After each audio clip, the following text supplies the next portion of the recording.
Olha, você que está em casa, você deve ficar imaginando como é a vida de quem precisa de adoção.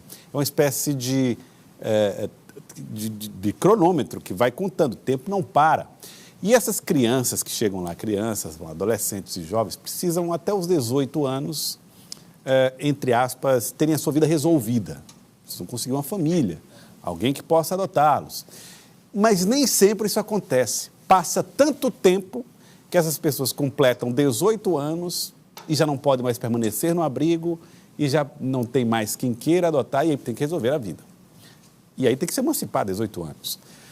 Isso pode ser mais comum do que você imagina. Estou aqui ao lado da nossa convidada, que é do CRIA, é a Francimélia Nogueira, está aqui com a gente, que aliás testemunhou nesses dias uma história bastante emocionante do Ed, né?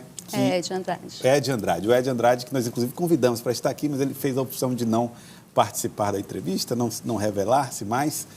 Mas ele completou 18 anos e ele precisou sair do CRIA. Como é que foi essa história? Pois é, o Ed passou por vários abrigos da cidade. Nós temos 7 abrigos em Teresina. Ele chegou aos 4 anos de idade no abrigo de crianças.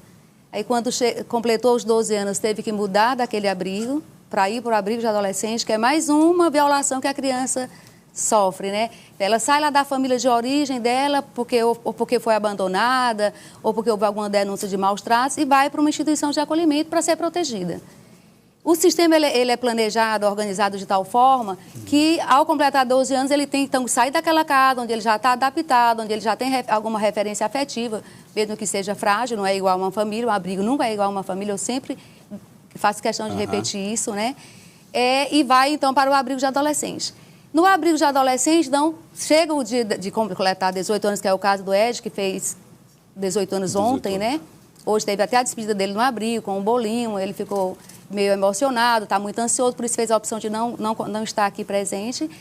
E eu quero aproveitar essa oportunidade, se me permite, para que a gente reflita e para que a gente converse um pouquinho e com você que está aí do outro lado também da tela, sobre os Eds que estão nos abrigos. Pessoas que vivem a mesma situação. A mesma situação, porque na situação do Ed, essa campanha, essa visibilidade que ele teve, favoreceu o encontro de pessoas que já estão prometendo um trabalho para ele, favoreceu a gente encontrar e juntar a mobília necessária para equipar a kitnet onde ele vai morar. Então, em tese, a situação da agora para frente está resolvida. Mas o prejuízo que ele traz, claro que ele está com ele, no coração dele, ele até colocou ontem isso numa entrevista, de como ele se sentia na instituição. Ele já foi crescendo, ele chegou aos 4 anos, como é que ele se sentia na instituição ao ver as crianças menores saindo e ele ficando. Né? A criança maior vai saindo, as menores vão saindo e o menorzinho vai ficando. Então, a gente tem que refletir e tem que entender que todo o sistema de proteção de crianças e adolescentes de Teresina falhou com o Ed. E que a gente então tem que se unir, né, somar forças, para não continuar falhando com os outros Eds que estão, nesse momento, vivendo nos 7 abrigos da capital. E aí aqui vem a minha pergunta. Como é que se faz para evitar que isso aconteça? De quem é a culpa? Onde é que se começa a atacar o problema? Não é nem... Bom, tem uma moça aqui, gente, tem uma moça aqui passando, mas vamos para frente.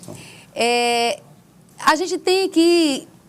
Eu entendo que o maior problema para que Eds cresçam nos abrigos é a demora para o processo se resolver. Então, para se resolver essa demora, a solução passa por uma maior valorização da vara da infância e juventude. No sentido de ter mais varas, se for o caso, no sentido de ter mais profissionais, mais assistentes sociais, mais psicólogos, para darem o subsídio para a magistrada da vara para tomar as decisões, porque ela só toma a decisão depois que uma equipe técnica... No caso do Ed, ele chegou no abrigo, o que é que tinha que ser feito? A equipe do abrigo, somada à equipe da vara, elas têm que procurar alternativa para aquela criança que chegou lá aos 4 anos de idade. O que é que significa essa alternativa? Buscar ver se na família de origem, já que o pai e mãe não podem cuidar, o pai faleceu, tem alguém nessa família extensa que pode cuidar, que pode amar e significar proteção para essa criança? A investiga. Não tem. inicia, então, o processo de destituição do poder familiar para que ele vá para a danada da lista do Cadastro Nacional de Adoção. Certo. E esse processo é o que demora muito, esse de destituição familiar. Esse é o que complica. Esse é um nó. Mas é um nó que essas crianças crescem lá e não chegam nessa fila. Faltam pessoas querendo adotar outras crianças? Não faltam. Não faltam pessoas querendo adotar. Gente, tem mais pessoas querendo adotar praticamente do que crianças para serem adotadas. Então, tem uma lista muito grande, cerca de 47 mil pessoas no Brasil querendo adotar. E tem menos do que 47 mil crianças abandonadas. Exato. Vamos dizer que um número semelhante. Eu não estou exatamente com os números aqui, mas é um número que mais ou menos exatamente equivalente. Então, por que toda essa lista de 47 mil pessoas não adota essas crianças que estão nos abrigos na capital ou no país? Porque essas crianças não estão disponíveis para adoção. Elas estão lá aguardando as equipes técnicas concluírem esses estudos para que a juíza decida se é o caso de destituição e elas irem para... Então, é o que a gente costuma dizer, que elas estão vivendo no limbo. Aquelas que não têm mais possibilidade de voltar para a família de origem. Porque, assim, quando elas chegam, não significa que todas elas vão ser adotadas. A primeira alternativa é voltar para a família de origem. Então, tem que fazer essa aposta na família. Essa tentativa. Mas o Estatuto da Criança e do Adolescente coloca um prazo para isso, né? Que é um prazo de 1 ano e meio para que essa situação se resolva. Então, se nesse ano e meio a família não deu nenhuma mostra, nenhum sinal de cumprir os acordos com a equipe técnica, que está conseguindo ou que está tentando se reestruturar, se reorganizar para receber o seu filho ou sua filha, tem que destituir, tem que colocar na lista, porque eles ficam no limbo. Francimélia, então quero te perguntar outra coisa. Até que idade uma criança pode ser adotada? Qual a idade máxima? Não, passou dessa idade não pode mais, a lei não permite. Olha, não, ele pode, até o Ed, antes de completar os 18, eles podem ser adotados em qualquer idade. Não interessa se ele tem 17 anos, ele pode ser adotado. Certo. E eu já ouvi, já existe casos até onde existe a possibilidade de adoção de pessoas acima dos 18, já com a maioridade. A grande questão e o grande sofrimento é a gente, que é o drama que ele viveu, o Ed, permitir o sistema não estar organizado o suficiente para que a criança não cresça dentro do abrigo sem ser garantida a ela o que a Constituição estabelece da vida em família. Vida em família. E até que idade os pais que querem adotar costumam se interessar por uma criança? A prioridade, no caso, assim, a preferencial, né? A preferência, ela foi por muito tempo, a gente sempre dizia, a preferência até os 3 anos de idade. Isso tem aumentado um pouquinho, né?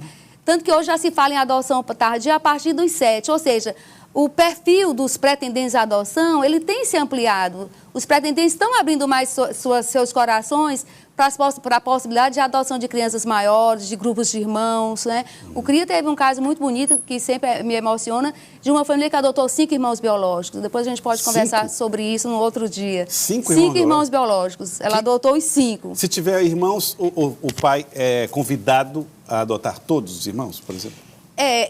A preferência da lei é que os irmãos sejam adotados todos juntos. Na impossibilidade, para não deixar todos aqueles irmãos, o grupo de irmãos no abrigo, é que se separa. Mas, pela lei, primeiro tem que buscar, inclusive, a adoção internacional para deixar os irmãos juntos, só que na impossibilidade é que separar, buscando aí famílias que tenham alguma proximidade, que sejam da mesma cidade, para garantir a permanência do vínculo afetivo, se existir nesse grupo de irmãos. Olha, interessante essas histórias. E vamos ficar atentos a isso. É responsabilidade da sociedade, nossa, que esses problemas sociais sejam resolvidos. Francimélia Nogueira, muito obrigado. Tenho mais um minutinho. Pois eu pode, sim. Só um minutinho. É porque, gente, o CRIA tem o programa Família Acolhedora. Então, como eu falei no início, tem os outros EDs nos abrigos. São 5 abrigos na capital, cerca de 300 crianças vivendo neles. Então, vocês podem procurar o CRIA. Mesmo que você não queira adotar, para fazer um acolhimento provisório, que é o acolhimento familiar. Um apadrinhamento, uma coisa parecida. Tem um apadrinhamento afetivo, que é só no final de semana, e tem um acolhimento familiar, que é uma alternativa ao abrigo. Ao invés dessa criança esperar a destituição do poder familiar dele e a ida definitiva ou para a família de origem ou para uma família por adoção, ele fica provisoriamente uma família acolhedora, que é uma família que não tem interesse em adoção, mas aceita cuidar daquela criança para que ele viva numa família e aguardando esse momento. Porque é isso que está escrito aqui na minha camisa. Toda criança em família. É para isso que o CRIA existe, e se você quer ajudar uma criança a ficar numa família, mesmo que de forma provisória, por favor, nos procure. Tá, então, quero agradecer. Francimélia Nogueira, coordenadora do CRIA. Muito obrigado pela participação aqui. Parabéns pelo trabalho de vocês, tá bom?